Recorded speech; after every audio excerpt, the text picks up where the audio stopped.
Le Mali, le Burkina Faso et le Niger prennent une décision historique afin de retrouver leur souveraineté monétaire par la création d'une devise commune nommée le Sahel. Ils ont également annoncé leur intention de résilier les accords fiscaux conclus avec la France il y a de cela des décennies, dans le but de se libérer des liens économiques coloniaux. Ils justifient cette décision par l'hostilité persistante de la France envers leur nation et les déséquilibres financiers engendrés par ces accords. Le 16 septembre 2023, le Mali, le Burkina Faso et le Niger concluent la charte du Liptako-Gourma, instituant l'Alliance des États du Sahel. Voyons ensemble le contenu de cette charte et des articles qui la composent. Cette charte est composée de 17 articles. En voici quelques-uns. Article 2. L'objectif visé par la charte est d'établir une architecture de défense collective et d'assistance mutuelle aux parties contractantes. Article 4. Les parties contractantes s'engagent à lutter contre le terrorisme sous toutes ses formes et la criminalité en bande organisée dans l'espace commun de l'Alliance. Article 5. Les parties contractantes œuvreront en outre à la prévention, à la gestion et au règlement de toute rébellion armée ou autre menace portant atteinte à l'intégrité du territoire et à la souveraineté de chacun des pays membres de l'Alliance, en privilégiant les voies pacifiques et diplomatiques et en cas de nécessité à user de la force pour faire face aux situations de rupture de la paix et de la stabilité. Article 6. Toute atteinte à la souveraineté et à l'intégrité du territoire d'une ou plusieurs parties contractantes sera considérée comme une agression contre les autres parties et engagera un devoir d'assistance et de secours de toutes les parties, de manière individuelle ou collective, y compris l'emploi de la force armée pour établir et assurer la sécurité au sein de l'espace couvert par l'Alliance. Article 7. L'agression telle évoquée à l'article 6 comprend également toute attaque contre les forces de défense et de sécurité de l'une ou plusieurs parties contractantes, y compris lorsque celles-ci sont déployées à titre national sur un théâtre d'opération en dehors de l'espace de l'Alliance, toute attaque et en tout lieu contre les navires ou aéronefs de l'une ou plusieurs parties. Article 8. Les parties s'engagent à ne pas recourir entre elles à la menace, à l'emploi de la force ou à l'agression, soit contre l'intégrité territoriale ou l'indépendance politique d'une partie. Ne pas faire de blocus des ports, des routes, des côtes ou des infrastructures stratégiques d'une partie par les forces armées. Ne pas, à partir d'un territoire mis à la disposition par une partie, perpétrer des attaques ou des agressions contre une autre partie ou des États tiers.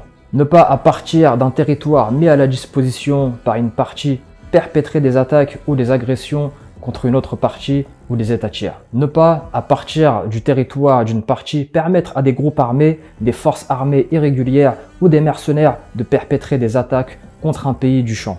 Article 10. Le financement de l'Alliance est assuré par les contributions des États parties. Article 11. La présente charte peut être ouverte à tout autre État partageant les mêmes réalités géographiques, politiques, socioculturelles qui acceptent les objectifs de l'Alliance. La demande d'adhésion est acceptée à l'unanimité des États parties. Vous retrouverez en description le lien reprenant l'intégralité des articles pour ceux qui souhaitent les consulter. Cette charte conclue entre ces trois États du Sahel a non seulement pour objet de combattre l'insécurité et les groupes armés non étatiques, mais aussi de renforcer leur coopération économique. L'Alliance des États du Sahel vise également à sécuriser les approvisionnements et à accélérer des projets énergétiques, agricoles et hydrauliques communs, ainsi que la création d'une banque d'investissement et d'une devise commune. La nouvelle monnaie, le Sahel, symbolise l'engagement des trois pays à rompre avec le franc CFA, s'affranchissant ainsi de cette dépendance économique coloniale mise en place depuis 1945.